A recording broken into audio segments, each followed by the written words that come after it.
Hindi part 2 का video बना रहे हैं। वैसे आप सभी को ये पता है कि हमें एक नमक का दारोगा जो कि मुंशी प्रेमचंद ने लिखा है कहानी है, अकेली जो कि मनु भंडारी ने लिखा है कहानी है,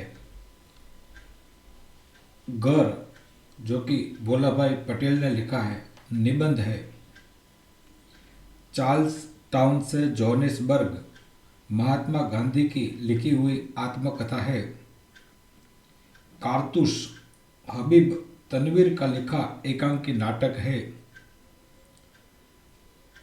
और रेडियम की आत्मकथा जो कि आज हम पढ़ने जा रहे हैं महावीर प्रसाद द्विवेदी द्वारा लिखी गई है। तो हमने इसके पहले वीडियो में नमक का दारोगा, अकेली, घर, चार्ल्स टाउन से जोहानिसबर्ग और कारतूस के बारे में थोड़ा अभ्यास किया था। अभी हम इस वीडियो में रेडियम की आत्मकथा, सुभाष मानव,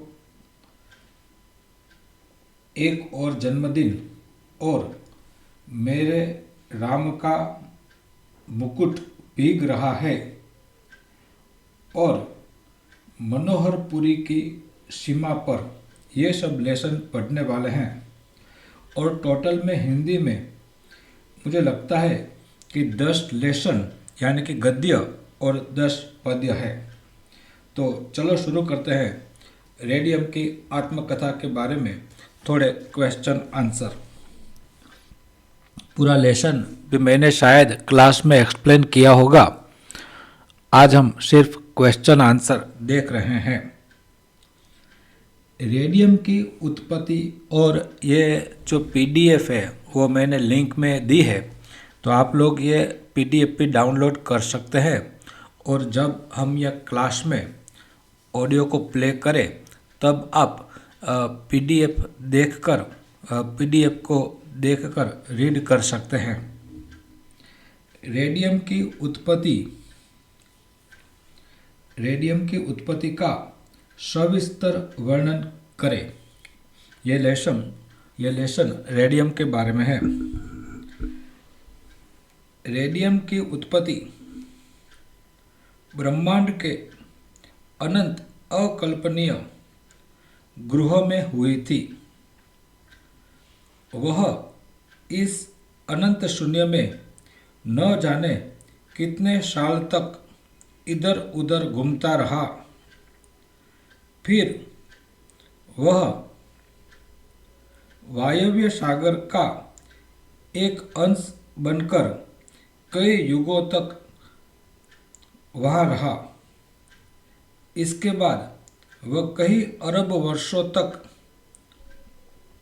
अत्यंत जलती हुई वस्तु का अंश बना रहा। लगभग 4 संसारों में भटकते हुए पृथ्वी के नीचे की रहने की अधिक अनेक धातुओं के साथ पड़ा रहा था। यहाँ से न जाने कितने करोड़ पद्य वर्ष बाद वह पृथ्वी पर वैज्ञानिक के हाथ लगा। रेडियम की उत्पत्ति का सविस्तर वर्णन कीजिए। रेडियम की उत्पत्ति ब्रह्मांड के अनंत अकल्पनीय ग्रहों में हुई थी। वह उस अनंत शून्य में न जाने कितने काल तक इधर उधर घूमता रहा। फिर वह वायव्य सागर का एक अंश बनकर कई युगों तक वहाँ रहा। इसके बाद वह कई अरब वर्षों तक अत्यंत जलती हुई वस्तु का अंश बना रहा। लगभग 4 संसारों में भटकते हुए पृथ्वी के नीचे की तरह अनेक धातुओं के साथ पड़ा रहा। वहाँ से न जाने कितने करोड़ और पद्य वर्ष बाद वह पृथ्वी पर वैज्ञानिक के हाथ लगा। इस प्रकार कल्पनातीत रेडियम की उत्पत्ति उत्पत्ति भी कल्पनातीत ढंग से हुई। दूसरा क्वेश्चन देखते हैं। ये मोस्ट आईएमपी क्वेश्चन है। रेडियम की उपयोगिता के बारे में अपने विचार लिखिए। यह मोस्ट आईएमपी क्वेश्चन कहा जाता है। रेडियम एक अनमोल धातु है। अनमोल होने के साथ ही वह मानव हित में भी अद्भुत कार्य करते हैं। रेडियम से नासूर के रोगियों की चिकित्सा की जाती है। घाव के निकट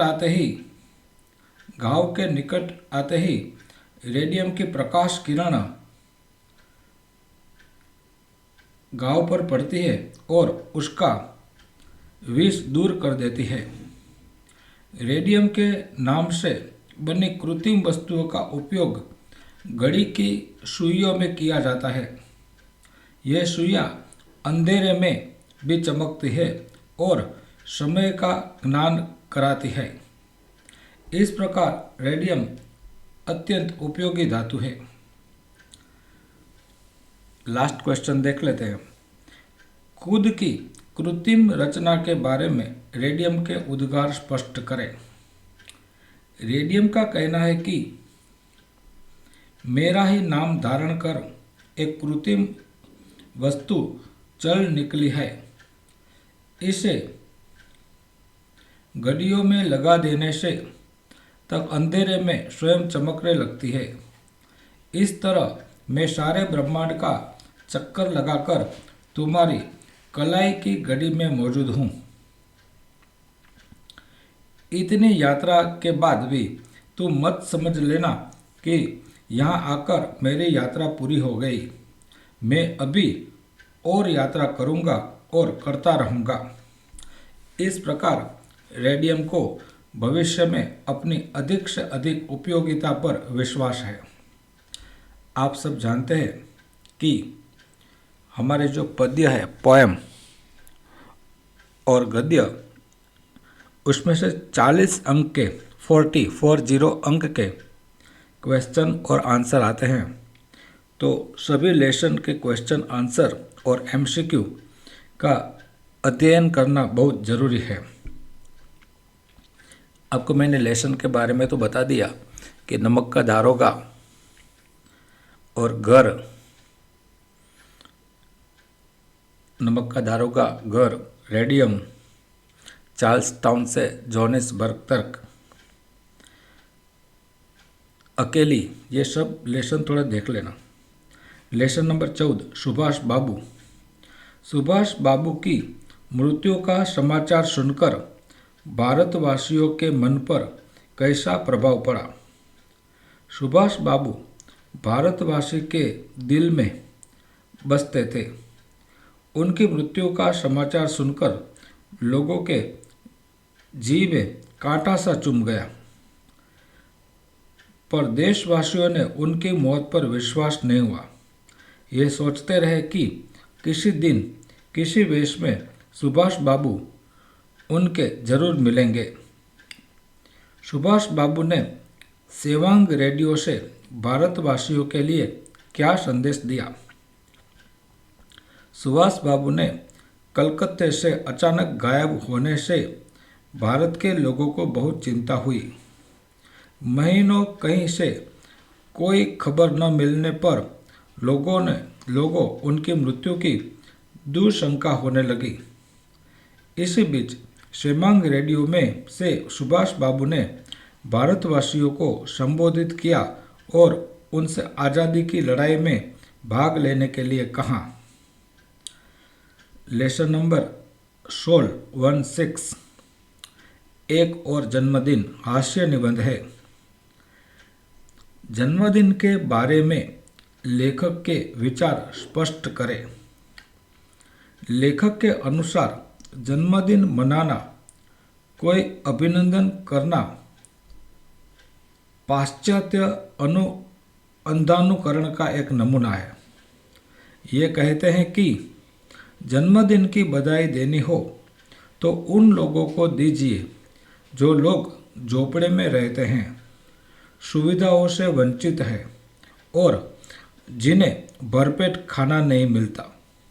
वे लोग जो रोज मरने को होते हैं पर मौत को जीत लेते हैं और 1 साल और एक खींच जाते हैं, मरते नहीं। जन्मदिन की बधाई उन्हें देनी चाहिए। कहीं कहीं तो जन्मदिन का अभिनंदन करना धंधा भी होता है। पैसा जमा होता है और खाया जाता है। ऐसे जन्मदिन अभिनंदन का कोई अर्थ नहीं। फिर से रीड करता हूँ। जन्मदिन के बारे में लेखक के विचार स्पष्ट करें। लेखक के अनुसार जन्मदिन मनाना और अभिनंदन करना पाश्चात्य अंधानुकरण का एक नमूना है। वे कहते हैं कि जन्मदिन की बधाई देनी हो तो उन लोगों को दीजिए जो लोग झोपड़ी में रहते हैं, सुविधाओं से वंचित हैं और जिन्हें भरपेट खाना नहीं मिलता।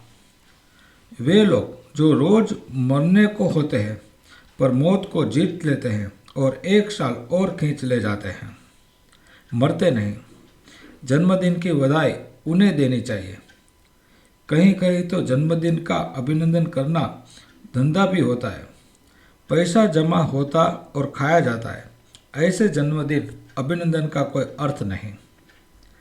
लेखक के जन्मदिन की योजना अधूरी क्यों रह गई? Most IMP question. कुछ लोग लेखक के जन्मदिन पर उनका अभिनंदन करना चाहते थे। लेखक ने उनसे पूछा कि उन्हें सिर्फ अभिनंदन और प्रशंसा देने या और कुछ। उन्होंने जवाब दिया कि वे द्रव्य संग्रह करके उन्हें थैली में देंगे। लेखक ने उनसे कहा कि अधिक से अधिक पैसा एकत्र कीजिए। इसमें से 25% आपका, बाकी मेरा। अभिनंदन वालों को लेखक की यह बात अपमानजनक लग गई। वे लोग पीछे हट गए। इसीलिए लेखक के जन्मदिन की योजना अधूरी रह गई। गद्य नंबर 18 और 20। अभी इसके बाद के वीडियो में हम दूसरा लेसन देखेंगे। Thank you very much.